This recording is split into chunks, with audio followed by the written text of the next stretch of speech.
Welcome to the mighty quest for epic loot. Now this is in beta still, so things may change as it's currently, being adjusted. There was a patch last night that changed a lot of stuff, for example, and there will probably be more before this game actually releases. Now, before we actually start taking a look at this, I'm going to ask you one question. Do you enjoy profiting from the suffering of others? If yes, then this game is most definitely something that you'll want to at least take a look at. How it works is it's split into two parts. You have a castle. I'll go into this in a little bit more detail in a second. The idea is to get from the spawn point all the way through the castle to the loot room at the end. Everyone else has a castle as well, as you can see by all of the castles that are floating around me here. The goal is to raid other people's castles, collecting their stuff. The goal in Defend is to essentially create a castle that is so mind-numbingly painful that people will die before they get to your loot room. So, two goals. One, get to the other loot rooms without dying. Two, make sure no one gets to your loot room. Now, how it works is, as I mentioned, you will see there's a spawning point up here. This little blue thing. This is the spawn point. So you'll spawn, you'll run in, you'll have to clear your way past all the beasties that I've put in the way, get past all the traps, these slow traps. There's, I think, fire traps here. And you work your way through, and then you fight a boss, who's a cute little Pteroraptor. If you can do this without dying, and in the time allowed, then you will be able to loot my treasure room and you will take a cutting of my current resources. That's right, people looting me will diminish my resources. But don't fret, this can't happen constantly. After a while you essentially will get shielded, which you can see I've still got running up here, which protects you from having your chests looted. People can still run your castle, they can still get crowns, and they can still get gold and life force from killing the things within it, but your chests are safe as long as your castle is shielded. Now, let's break this down a little bit further for you. So each of these rooms I put here. I made them the way they are, and I put everything in them. You can see that I can pick them up, I can move them around, so we could rotate this one, for example, and swing it around that way, which then means that everything is facing the wrong direction and it's a little bit odd. But you can make your castle in any way you want with these little segments, and you can put in them whatever you want within the limits. You'll see that I have a room count down here, which is currently 5. That can be upgraded. And you'll see I have a defense rating, which again can be upgraded. Upgrades are done from within this room, which is your main room or your boss room. You'll notice I have a research lab, summoning portal, potion brewery, hero trainer, architect's office, blacksmith, and a worker's cabin. You can summon traps and creatures from the summoning portal. You upgrade them so they do different things at the research. You level up your hero at the hero trainer.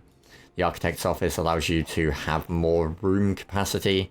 Potion brewery gives you all manner of stuff such as boosts, which you have to pay bling for, which is the pay for currency. And you can also buy health potions with gold. Now, there are 3 currencies. Life force, gold, bling. Life force and gold you get from playing the game.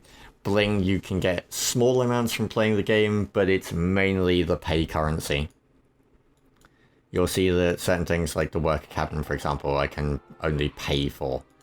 Other things have life force and gold, and if you don't have enough, it will yell at you and be like, hey, you don't have enough, would you like to pay with bling instead? Such as that if I tried to purchase a Jimbo. The game has a slight feeling of Facebook-y to it. It feels like one of those kind of games that is designed to be played a little at a time. You can grind it if you really want to, but things take time to upgrade. Let's see if I can find one that I can do without it costing me too much. What do we got? No, that one's going to cost hero trainer rank 3. No, rank 3, 8, 3. We have nothing that we can essentially upgrade. But we will show off with the mines instead then. So, mines have a production rate per hour. These are your AFK resource gatherers. And items also have a timer on how long they will take to upgrade. You'll see that the Architect's Office takes 6 hours to upgrade. You can pay Bling to essentially negate that time. It will ask if you want to finish the job early, and you can pay Bling to do it.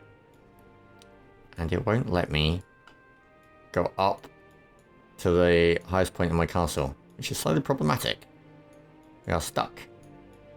Okay. Well, let's run my own castle, and we will show you how this works. So this is my mage. I'll go through the classes once we get out of here. But how it works is you have 4 skills and potions.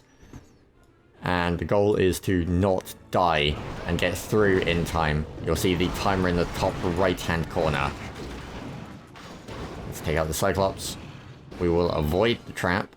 I will detonate the trap in a second and show you how it works. But I really don't want to get thrown into the big guy because I am very squishy as a mage currently. So, this is a trap. This is a spring trap. Boing. Which works as follows. So, if I had have hit that while I was fighting that first pack, I would have got thrown into the second pack and aggroed it. Mobs are broken into packs. You can only have so many things in a pack. You'll notice that the little snotter over there, for example, he is not fighting me currently because I haven't triggered him. If you notice, I will hit his trigger point there. And him and all of the guys in the same pack as him are now going to come at me. Some of them being in a different room, because I am evil. I made it so that you wouldn't know that you were pulling everything. This game comes down to essentially a variety of flavors of cheese. Pick which one you want to go for your castle, and then hope that it bewilders the person running it long enough that you are successful. Lots of people like making castles that are very confusing, lots of corridors, lots of slows, so essentially they just keep you down. Other people like castles that have a lot of stuff in them. Ow. You know, so the timer's just disappeared now. It's really a case of you can make your castle. I really don't like the idea of fighting Pteroraptor. That is level 14 at level 9, but alright. Let's throw some fireballs. Ow. Guy just took a chunk of 317 out of me. How are we doing? Seems to be good. No, we've just been stunned. That's going to be problematic because he's going to bite us. Oh wow, we got him. Excellent. Right. So, with everything dead, you can now burst through the door and loot the treasure. Apart from the fact that I can't, because I died. But that's how it would work. So, that's defend. You can run your own castle to see how it works. You can see that mine's pretty bare at the moment because I'm still gathering the resources to put things in. A lot of stuff requires life force. Not so much requires gold. You'll notice this. Like, you can see the cost of researching here. Summoning over here. Certain upgrades cost life force. Certain upgrades cost gold. So gold does have its uses, and you can buy stuff from the blacksmith with it as well. But for the most part, life force is what is the limiter, at least in my opinion. Now, we'll go back to the home screen and show off the skills quickly. So you'll see that I have 3 different trees: spontaneous combustion, electric induction, and unholy rendition as a mage. You also have the archer, who has his own 3 trees, and the mighty knight, who has, again, his own 3 trees. The mage currently is locked. You have to pay to get access to him. Or, well, it's early access to him. He'll be brought in at a later date. Which means that I am a cheeser and I have just paid for stuff. You'll see the game also has achievements, which are, you know, necessary these days. And a little item up here called crowns. Crowns work in a leaderboard style. They're also a great way of messing with your friends. You can essentially mock them for having less crowns than you, or you can try and raid them and take crowns from them. Either way works perfectly fine. But we are going to go and raid someone. So we are level 9. We're going to find a level 9 castle and take his stuff. We got 6 if we lose, 6 if we win. Now we have 1 potion, so I don't really want to pick someone that's too strong at the moment. Picking your battles. This is a smart idea. This guy looks alright. Defense rating of 135. And you'll see that he has 435 gold in creatures, 435 life in creatures, and 311 life, 513 gold in chests if we get 3. As you see that we get stars. No death, use less than 3 potions, beat the castle in less than 3 minutes 30. You have not leveled up your hero. Are you sure you want to do this? Yes, I am definitely sure. So, our mighty mage is going to take on the castle of Ennesian. Ennesian, we are going to take your stuff. Which apparently doesn't have anything guarding it. Oh, here we go. Right. Very packed down. Nope, that's not the right way. Onwards for mighty justice. It's going to be the other side down here. So as I said, this is something that you can create your castle in any way that you really want. So you can make a castle that's annoyingly complex to get around, is essentially designed around the concept of people getting lost. You can have one that's filled with lots of traps, just designed to essentially wear them down. You can have one that's just filled with creatures out the ass. Come on, kill him. There we go. Why he took so long to kill, I have no idea. You have a lot of freedom in what you want to do. Is everything dead? No. 12, one guy left. And now he's dead. I get the feeling that the hamster wheel of death is guarding the way we need to go. Oh look, yes, the hamster wheel of death was guarding the way we need to go. Oh no, that's going to cost me. Right, we need to run. Go away, hamster wheel. Oh. Aha. With the Fendertron down, we should be able to get Cyclops down. And we are still alive. How we're still alive, I have no idea. As you can see, the mage is a little squishy. Take out the Fendertron. Take out the Dr. Skull. Which thankfully, they got changed in the patch last night. Much to the delight of a lot of people. Dr. Skulls were pretty nasty to try and deal with. They were very tanky. They rezzed the corpses of pretty much everything. And we're going to have to use a potion. When they died, they rezzed stuff as well. They were just all round unpleasant. Now they've been changed slightly. They're a little bit weaker, but they summon 4 things instead of 1. Well, they summon 4 things when you aggro them, and then they res things in an area. Oh, that was not the smartest idea I've ever had. I think we're good, though. That Dr. Skull is just going to keep resing stuff, and we're stood underneath a mortar. Come on, get everything down. There's another Dr. Skull over there. There we go. Right. Boss time. We're not going to get this in time. No way. We don't have near enough time to get through this. Springboard trap. So, the guy's treasure is going to be safe. But we will still have successfully... Oh, no, no, we're gonna die. Oh, stunned by the tail. So, your hero's fallen. You have lost 6 crowns. Heal me. Fire Slayer is quite possibly my least favourite boss so far. Of the 3 that I've seen, he is the most annoying. Ooh.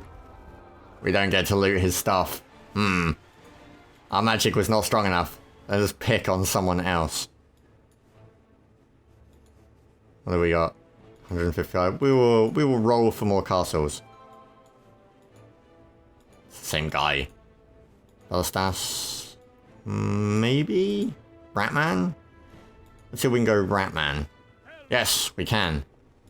Ratman, we come for you. Like nothing stand in our way. Is this just gonna be a giant long corridor forwards? No, round to the side. This is empty. Why is this empty? Oh, no, there we go. Oh, look, oil. Because everyone in this game, for some reason, has a hard-on for the oil traps. Which is incredibly annoying.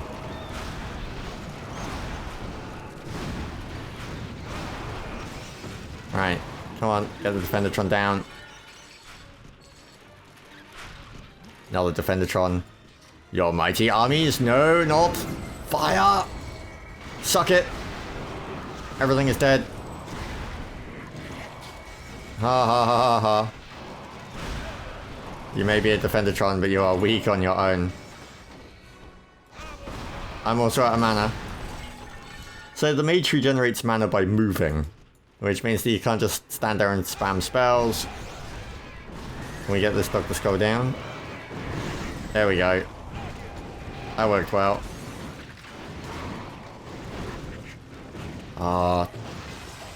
Horrible Defendertrons. So this is an upgraded Defendertron that has the ability to drop that shield in front of him. You notice the other ones that we were fighting essentially connect to one mob and make it absorb. This is not going to be pleasant.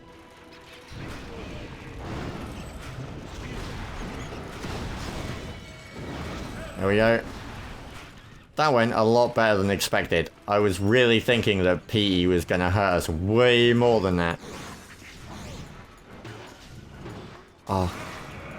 Die, you bastard. We are through. Your archers. Suck fire. And we are now in the boss room. Is he going to have a boss? Yes. He's going to have a fire slide with a Defendertron. Alright. I have problems because we have no potions. This pretty much means that we are going to either have to be really skillful or bad things are going to happen. I'm going to go with the bad things are going to happen.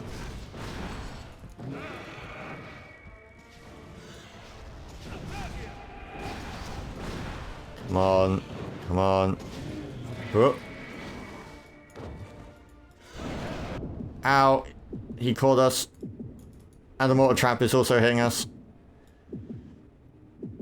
Oh. If we had potions, we would have done that just fine. We have lost another 6 crowns. Heal me up. We'll kill him off and then we'll go grab some potions and try one more with a different class and show one of them off.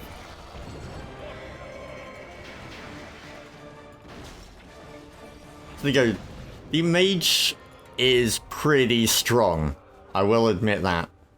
Like, me sucking with it is no indication of its strength. It's also the skills that I'm using. I could swap some of them out. But we will change over to... We'll change over to the archer. I like the archer, who is in slightly crappier gear, if I'm honest.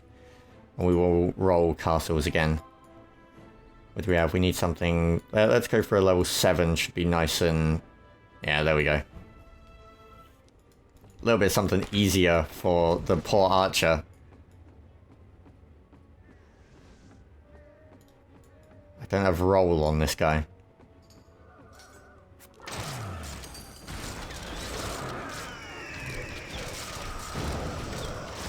So instead, we just shoot everything to death. Aha. Everything is dead. Suck arrows. Ah, I'm so used to playing the mage that I keep trying to accelerate forwards.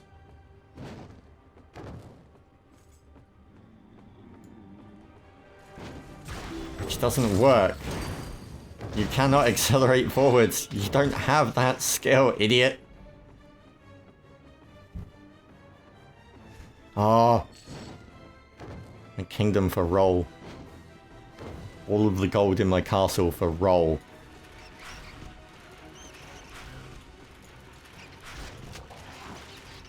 Oh, those archers were ridiculously easy to kill. There we go. Oh, right. We have the other boss. We have Snottingham. And here is one of my other problems with the game. The screen that pops up there. Oh. Ow. The snot artillery skill is new and is unpainted. Ah! What? No.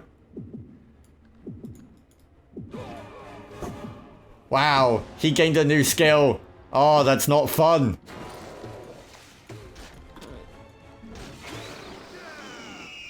Come on, lure him into the thing. Hawk, attack him. There we go. Wow, that snot artillery is evil. Down he goes. And we got a yellow. So as you can see, I am pretty terrible at this game at the best of times. And we are not going to be able to loot him, and we lost 12 crowns. But the game is a loot grind. It has Diablo-esque parts to it. You level up your guys, you get gear for them, as you can see here. You get them up. And then you go raid, and you take stuff off people. And the difference between my mage and my archer is a little silly. So, the mighty quest for epic loot. It is rather interesting and rather awesome at the same time. I have been spending a fair amount of time playing it recently. I'm just kind of sat at level 9 being cheesy and just grinding stuff up and trying to level my castle before moving on, as I feel like I'm going to get raided a lot. And as you can see, I also have some other guys in the community playing it as well, who like raiding me. And this is another great feature just before I end this. If someone comes into your castle and they die, or if they succeed, you can watch what happens to them. So this is a level 13 archer attempting my castle. This is the third time that this guy attempted it. He died the first time pretty quick, and he died the second time fairly quick, but he kind of persisted and got through it. He is going to die again. There you go, there's another one of his 4 minutes 22. You'll see defense lost, and it tells you how much stuff was looted as well. So, if you're interested in the Mighty Quest for Epic Loot, then you might want to head over to their website and sign up for the beta, and you might get lucky and get a key, or you can buy access to the beta for the lowest pack is 10 euros. Next pack is 40, and the next one up is 100 euros. And they each give you differing levels of stuff. But if you like castle building and raiding other people's and this general concept of being a dick to others while getting something yourself, then Mighty Quest for Epic Loot might just be the game for you. If you have any questions, queries, or comments, or you want to have me come raid your dungeon unsuccessfully, then please feel free to leave a comment down below. And if you want to add me in game so that you can set me challenges and I can come take a look at your stuff, then feel free to add me. My name is up in the corner. But from myself and from everyone else at Elden 3, wherever you are, we hope that you are enjoying the weather as it is sweltering here, and we will catch you for the next video. Peace. Boo, boo, boo, boo.